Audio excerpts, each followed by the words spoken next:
Xin chào, what's up, everybody? All right, today we're going to talk about the economy, how it's pretty much in a free fall, especially the local economy, like vendors, kioskers, like Bintan Market, stuff like this. We're also going to talk about news. There's been more lockdowns, more stricter regulations in Saigon. We're going to unpack all that and get into it.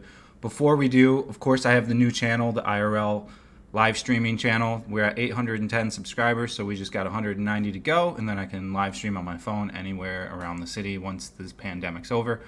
I'll also be doing live streams from at home, playing video games, doing music production, studying Vietnamese, all kinds of different stuff on stream, since I really can't leave the house too frequently anymore. With the newer sanctions on lockdowns that they have made, it's much more difficult, which I will explain in the video. Also, if you like this video after watching it, I would really appreciate it if you smash the thumbs up button. If you didn't like the video, you can smash the down like button. If you want to comment, that would be really great. If you haven't subscribed to the channel already and want to see more videos like this, go ahead and subscribe. I'd greatly appreciate that as well. And if you really like the video, if you want to share it on platforms so more people can see it, that would also help too. You're a rock star if you do that. So let's get into the video. First, I want to do the thumbnail. Cheesy, I know, right? So we got Reporter Bear back to my left over there. The big thing that happened was on Saturday night, going into Sunday, the city council essentially released a 5-page document making much more stringent rules on the lockdown and explaining it in even more detail on what to do and what not to do. It was greatly stressed upon to not leave the house unless you absolutely need something. Before, it was just a recommendation. And to be honest with you, before I really get into the full article, I was out for my run yesterday at around 5 p.m. and the amount of people out was staggering. Fatigue has set in for the staying at home orders and the many lockdowns that have happened since this whole thing started. People are wholeheartedly, for the most part, over it. Yeah, that's probably not what a lot of you want to hear, and I know a lot of people are super authoritative on the stay at home, all this stuff, which, I agree to some extent, but I was running by the river, and astronomical amount of people were out. Of course, I'm staying 10 to 15 feet away. I'll run in the middle of the street, so I'm not by anybody. But one thing that was interesting is they closed the wet market down over here, but it was actually, they tried to close it off with like plastic and run plastic around it.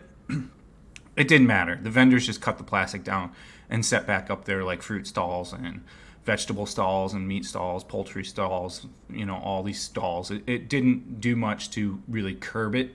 I'm actually going to put a picture up from that on my Instagram stories, so if you want to check the Instagram, you can kind of see what that looks like.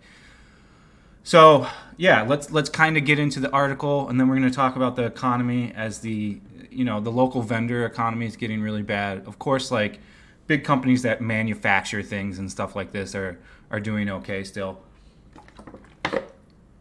In fact, that was Ho Chi Minh's. That was not Ho Chi Minh's. That was Vietnam's first heavily vaccinated areas where all these industrial plants are, so they can keep producing stuff like Foxconn and all these places. You can keep making the AirPod Pros and all this stuff.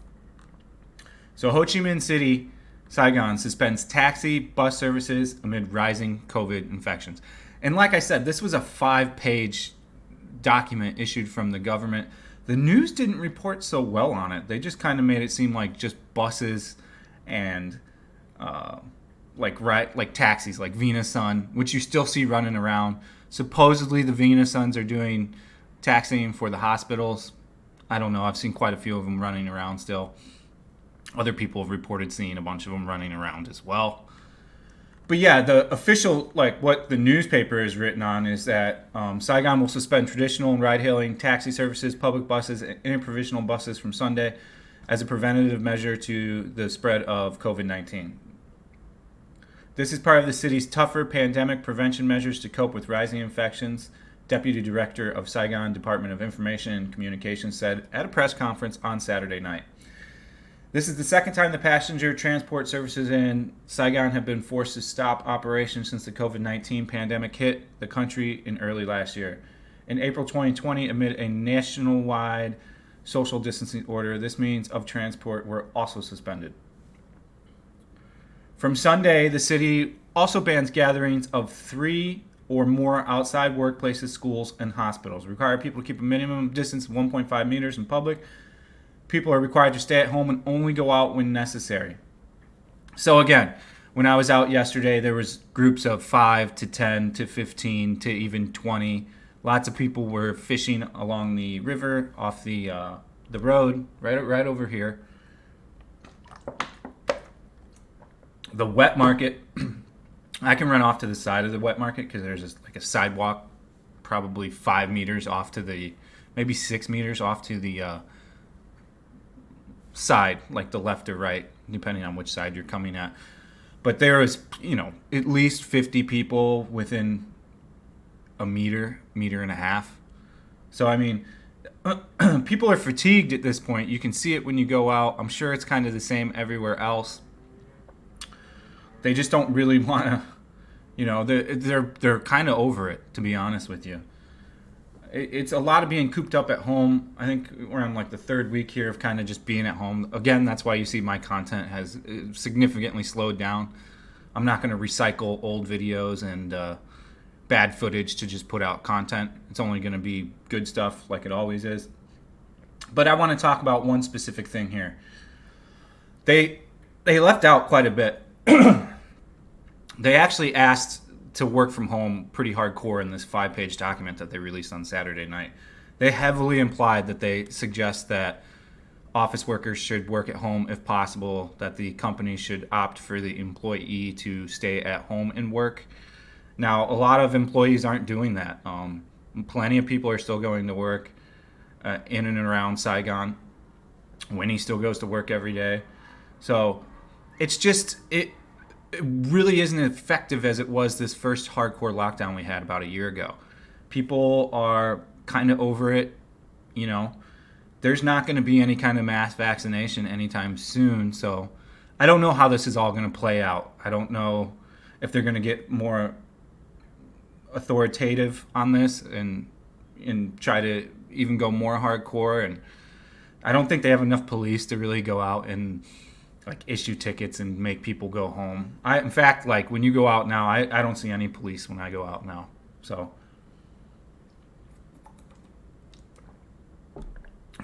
that's really what they've done, is they tried to inflict a much stronger lockdown on Saturday night. And, did it work from what I saw on Sunday? Not so much. I'm trying to keep a positive attitude about all this. I'm eating clean. I'm working out at home. I got a 20 kg kettlebell. I do about a half-hour workout with that every day. I go out and run. And, I try to keep sane, I've got a great wife, so when she's home, we get along well. So it's not very difficult for me. But I could totally understand, a Vietnamese that needs to go out and make his living, doing orange juice or a stall or some kind of business like this. As you saw in Bentham Market, it's absolutely wiped out. And if you didn't figure it out, on Bentham Market, we shot on the old camera. So there's no gimbal. It's the little tiny X3000. So the footage is moving around a lot. But yeah, we're going from, a really nice camera setup that's right here to a fairly inexpensive pocket setup. So that's why the footage kind of looked like that. So that's the big takeaway on the CCP virus news, essentially. So the other big thing is business premises rents continue downward spiral. If you go walk around anywhere now in Saigon, you will see all these stickers with phone numbers, like patched on a business that's vacant all over. I mean, it's an alarming amount of how many of them are. It's kind of like when I did the economy video in Nha Trang. It's starting to really, really impact things. And here's the really interesting part, and this seems to be what I think happens a lot, is he expected that the house, this is just a little excerpt from this article. He expected that the house rents crisis could prolong further, adding that some landlords, and which I think it's way more than some, have refused to lower the rents because they are afraid that their properties will lose value. That happens I just woke up. I'm all congested. Excuse me. I think that happens way more than a few, kind of like this article is saying. I think that's really how a lot of these landlords think, which is mind blowing that they would rather collect zero rent than like a half reduced rent over just the, hey, I think it's going to lower the value, which doesn't really make too much sense. But it seems to be kind of like a popular way to do business here. I've talked about it before. Many transactions like are not for like long term and building some kind of relationship with a client or a customer. It's whatever they can get now is kind of how it is, and that probably goes back to like wartime and older life, and it'll probably change over a period of time. Both landlords and leasers should negotiate and support each other to overcome the hardships amid the pandemic, which will reduce losses on both sides. So another interesting part in this article is, let's see, 40 to 50%. The rents have already fallen. So say you're like this landlord that doesn't want to reduce rent for the person that's renting because you think that it's going to lower the value of your place. It's already lowered. Rent is now down 50% across the city on places like this, on stalls, all this stuff. I mean, you saw, if you watch the Bentham market, that lady went from paying $5,000 a month to $500 a month. And even if she was way off with her numbers, and let's say she was paying $1,200 a month, and she went all the way down to $500, that's less than 50%. That's like 60% reduction. So I mean, you can see that there's no fighting that. It would make no sense for a landlord not to reduce rents for a business at this point. You're just going to have a place you won't be able to rent, and it's not going to come back anytime soon. You know, like Bentham Market, for example, that is not going to recover for years. Not until like full free flow traffic can come back. Like all countries can come in and out. Like if you watch earlier Bentham Market videos, or if you've ever been there pre-pandemic, you can't even walk around the place. There's so many people. Same with Boivin. They are unwalkable. Like Boivin on a Saturday night pre-pandemic, it could take you 25 minutes to walk a block of just like trying to squirm, and you're like pushed in on people. So until you have all things being able to come in, that stuff's just not, it's not going to recover anytime soon. You know what I'm saying? On the busiest night after COVID at Boivin, it was like half of what Boivin ever was at best. So, and Boivin did a weird thing of, you know, upping the price to try to mitigate the damage from the I think businesses kind of maybe need help in education here on how to handle something like this, because they're trying to use tactics that don't work. Like, for example, if Boivin wanted a really big recovery, like all those places would get together and be like, look, we're going to do half off on all the drinks. Let's put flyers out. Let's get this in the newspaper. Like, I'm talking a good situation where there's no wave for a while and it was open again, like we had quite a few times in this year. And do like a whole campaign where you do like one day, like a Saturday night, everybody does half off, and you could probably have crowds that were pre-COVID. You could get enough people to come in. But instead it's like, let's charge more, and maybe that'll help the damage that we incurred from being closed. And that doesn't really work out too well. It's already expensive to have a beer there to begin with. So, but yeah, I just find it very interesting that, you know, the lockdown this time doesn't seem to be as effective as it has been in the past. People are pretty fatigued from what I have seen on my short times going out. Of course, you can do like, you know, grocery delivery now. You can grab food delivered, of course. So for the most part during the day, if you go out, you don't see a lot of people. You really see a lot of people from 5 p.m. on, though. I mean, you see a lot of people because they want to go out. They want to walk around. They want to stretch their legs. I mean, out here, you'll see a gangster amount of people out here. The only vlogs I can really go out and shoot now is pretty much a motorcycle vlog. There's really not much more we can do as far as vlogging. So it's going to be a lot of stuff like this.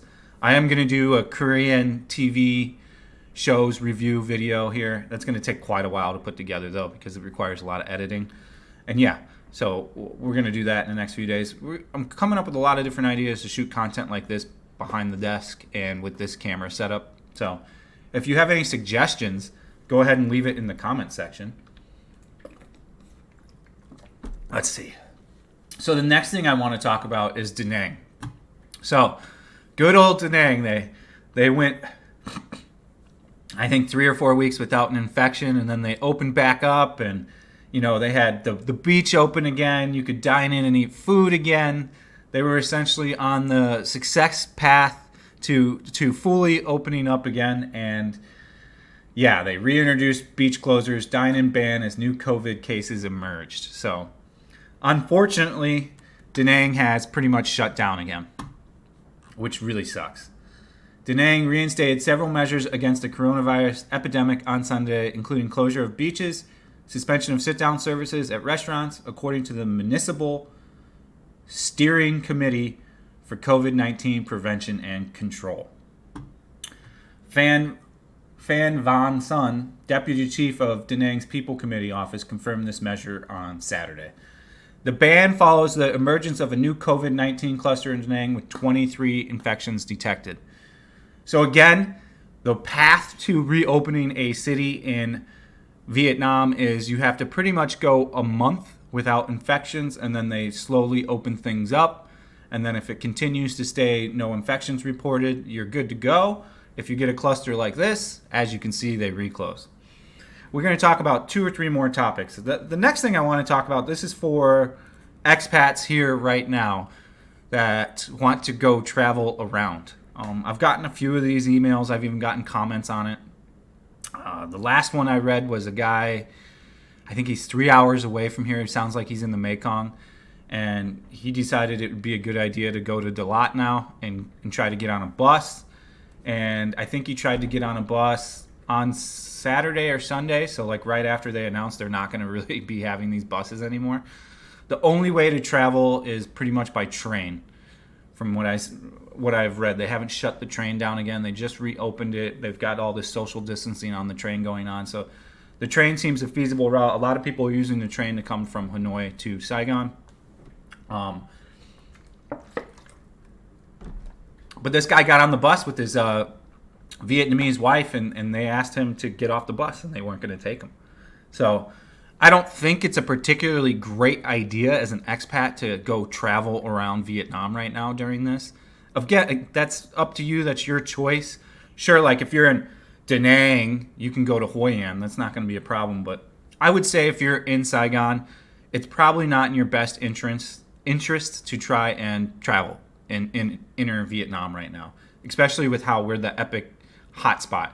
Lots of places are going to make you do a quarantine too, of up to 21 days if you're coming from Saigon. So probably just best to button down the hatches and stay at home until this thing's kind of slightly under control again, if they get it under control again, which I do hope they do. We don't know. We'll just have to see how it plays out. Finally, the last thing I want to talk about is the Phu Quoc SANDBOX thing they're going to try to do. They've already approved it now. They need to vaccinate 130,000 people on the Phu Quoc Island first, and then they're kind of going to try to do the same thing as in Thailand. So, and we have redactions on the last news I reported on the Thailand thing. That you can walk around the island freely. You just have to stay on the island for 14 days when you get to Thailand. Again, research all that stuff on your own. Research everything I've talked about on your own. Don't just trust what a YouTuber tells you. You need to do your homework yourself. You need to check multiple sources. Take the time to research things on your own. Always recommend that. So yeah, they're going to try to do the Phu Quoc thing. I think it's going to be the same as the Thailand situation, which has booked less than 20% of hotels for their July 1st SANDBOX thing. I don't think too many people are going to be keen on it because returning back to your country, like Thailand, for example, 80% of the tourists that are international are Chinese. So like if a Chinese wants to go do the SANDBOX thing, one, they've got to stay there for 2 weeks before they can go travel around Thailand. Two, when they get home, they have to do a 2-week quarantine. So like not too many people are going to be keen on this idea. Only people I see signing up for either one of these, the Thailand and the Phu Quoc one, would be someone that wants to stay here for a long-term situation. You know what I'm saying? Someone that wants to come and stay for a year or maybe longer or maybe start a life here. or in my opinion, the only people that are going to really opt for these sandbox things. So yeah, I think we've broken down the news to everything I want it to be. I'm sure I missed some stuff. If I did, leave it in the comment section. Somebody was kind enough, a bunch of people were kind enough to correct me on the Thailand thing in the last video, so thank you to you guys that did. I pinned me updating my wrong information that I said in the last news video. Of course, I'm not perfect at all. That's why I tell you to research this stuff on your own, guys. So as ever, you got to stay frosty during these times right now. Stay healthy, stay safe. We'll see you on the next one. Peace out.